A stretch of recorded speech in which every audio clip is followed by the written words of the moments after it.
Bom dia, empresários, dirigentes da FCDL, das CDLs do Rio Grande do Norte, meus amigos, minhas amigas. Hoje são 16 de junho do ano de 2021. O Rio Grande do Norte tem uma notícia favorável. A arrecadação do estado do Rio Grande do Norte foi de 556 milhões de reais no mês de maio último. A arrecadação de impostos do Rio Grande do Norte fechou o mês de maio com 556 milhões em recolhimento de tributos, um novo recorde. O resultado é 32% maior que o recolhido em maio do ano passado, quando foram arrecadados 419 milhões e 800 mil reais. Maio também registrou o melhor resultado para o mês da série histórica, que começou em 1998.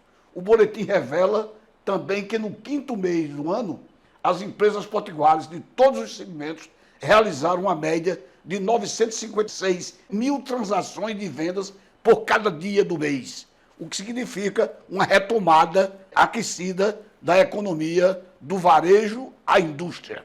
Boa notícia para os potiguares de uma maneira geral e para o governo do estado, que passa a ter em caixa condições de investimento e de suprir as suas necessidades. Boa notícia. Uma outra notícia também é com relação ao auxílio emergencial de 2021. O governo antecipa o pagamento da terceira parcela. O novo calendário de pagamentos para trabalhadores fora da Bolsa Família irão começar na sexta-feira, dia 18, e saques em dinheiro serão liberados a partir do dia 1º de julho. O governo federal decidiu antecipar esses pagamentos da terceira parcela do auxílio emergencial de 2021 para o público inscrito via canais digitais e do cadastro único. O novo calendário foi publicado nesta terça-feira, ontem, no Diário Oficial da União. Os pagamentos irão começar já na sexta-feira, dia 18, e os saques em dinheiro serão liberados a partir do dia 1º de julho. Pelo calendário anterior, o crédito em poupança digital só iniciaria no dia 20, com saques a partir do dia 13 de julho.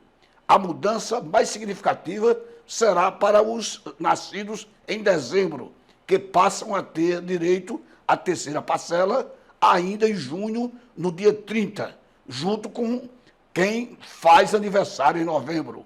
Antes, quem nasceu no último mês do ano receberia em 21 de julho. Destaca o Ministério da Cidadania e o seu calendário para a nova portabilidade do auxílio emergencial, tão necessário nessa hora da pandemia, onde já pereceram tristemente, dolorosamente e lutando as famílias e os lares, já pereceram mais de 490 mil brasileiros, com 17 milhões e 600 mil infectados pela pandemia do Covid-19.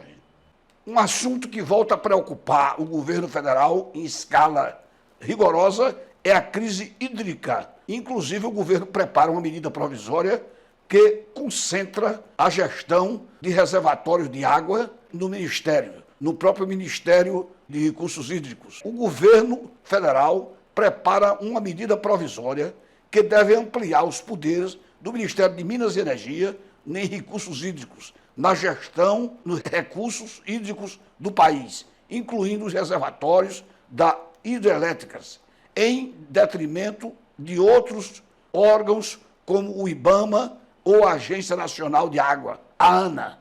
É mais uma ação e uma tentativa de evitar o racionamento que parece quase presente nos nossos dias atuais. Tivemos esse racionamento no ano 2001 e, novamente, com as poucas chuvas caídas, principalmente nas regiões sudeste e centro-oeste, estamos em situação de calamidade com relação ao abastecimento d'água e a geração de energia hidrelétrica nessas duas regiões do país. Segundo o blog do G1 teve acesso, G1 é o blog do jornal O Globo, a minuta preparada pelo próprio Ministério está em andamento. A proposta da medida provisória cria a Câmara de Regras Operacionais e Excepcionais para Usinas Hidrelétricas do Brasil, que passaria a gerenciar a vazão das usinas hidrelétricas. O foco é, de maneira urgente, e, temporariamente, direcionar a utilização dos recursos hídricos para a garantia da geração de energia elétrica. O texto informa que os custos da implementação das medidas por parte das concessionárias de geração de energia serão repassadas para a conta dos encargos do serviço do sistema, que é paga por todos os consumidores. Ao dar prioridade à geração da energia, o governo federal ameaça outros usos de água dos reservatórios, como agricultura, irrigação, transporte fluvial e turismo. A situação é semelhante à crise hídrica que nós vivemos no Brasil em 2001, depois 2014, 2015, em que a hidrovia Tietê-Paraná, por exemplo, chegou a perder condições de navegação.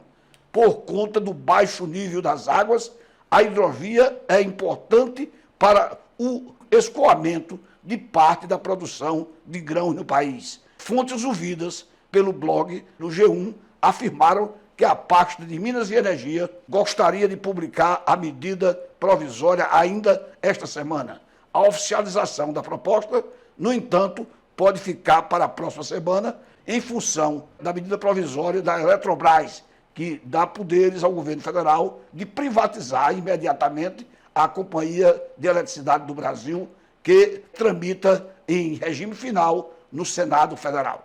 No país que produz mais soja no mundo, o Brasil vê chegar no final do mês de junho com uma exportação exponencial de soja para todas as regiões do mundo: Ásia, África, Europa, Oceania e América do Norte. O complexo da soja. Exportamos esse ano cerca de 85 bilhões de dólares em soja, só para esses países que eu falei do resto do mundo. 85 bilhões de dólares em soja. E a safra, que está terminando, deverá terminar no começo de julho, mostra a pujança das terras brasileiras e não só da plantação, mas principalmente do experimento e da especialização do Brasil no trato dessa leguminosa. A soja é, na escala de exportação do Brasil, a segunda mercadoria mais exportada. Só perde para o minério de ferro. E dá ao Brasil uma representatividade grande com relação à sua economia.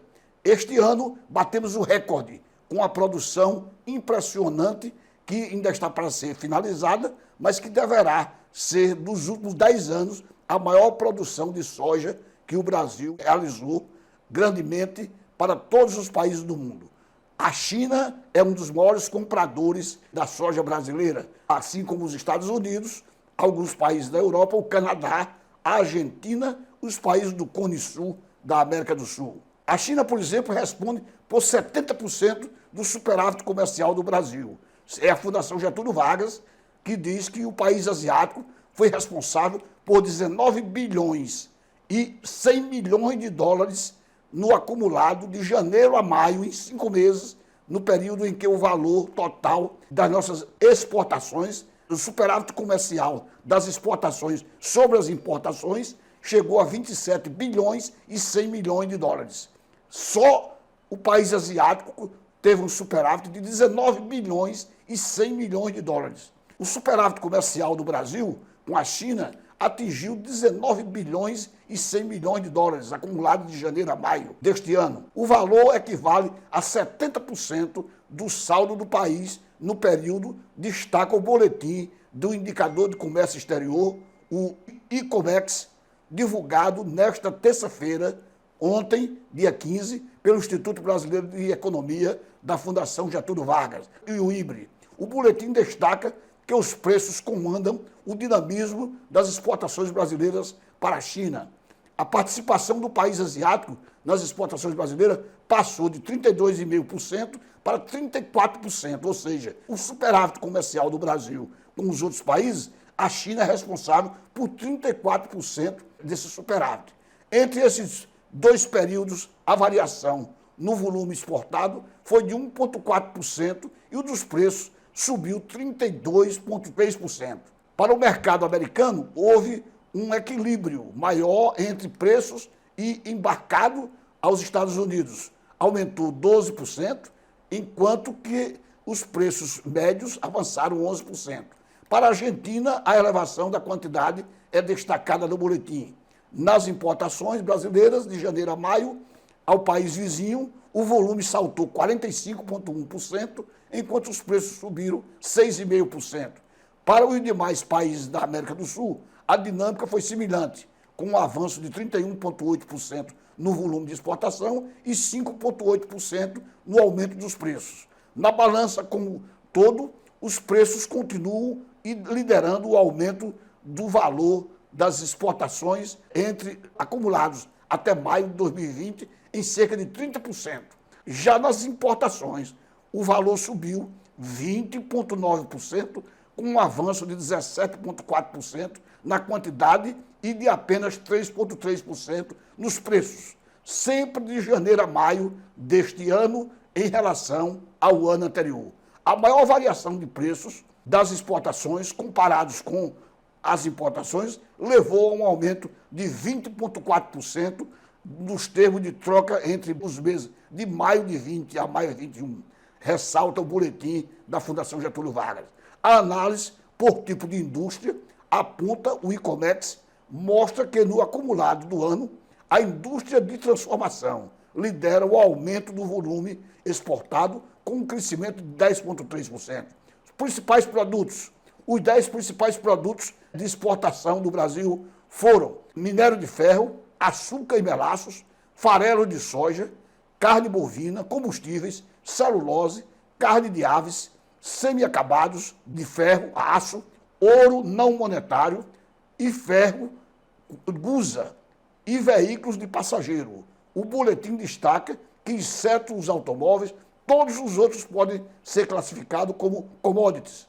Na agropecuária, a soja explicou 89% das exportações. No setor, em maio, 78% no acumulado de janeiro a maio. Ou seja, 89% das exportações no setor em maio e 78% no acumulado de janeiro a maio. Café e algodão foram os principais produtos após a soja. Essa é a grande notícia em favor da economia nacional. Como nós estamos vendo, apesar da pandemia, mas o Brasil, economicamente, mostra sinais de plena recuperação numa época remando contra a maré. A Bolsa de Valores de São Paulo encerrou o dia de ontem com 130.160 pontos, portanto, mantendo os 130 mil pontos, e o dólar americano, que vem se desvalorizando frente ao real, fechou a R$ 5,04, que é uma boa notícia para a economia nacional. Hoje terminará a reunião do COPOM, Comitê de Política Monetária, onde o Banco Central fixará a nova taxa Selic, que haverá de ser a modelo, a taxa referencial para os 45 dias de junho e julho, que na reunião de hoje, no final do dia, será publicado pelo Banco Central do Brasil. Bom dia, muito obrigado e até a próxima semana.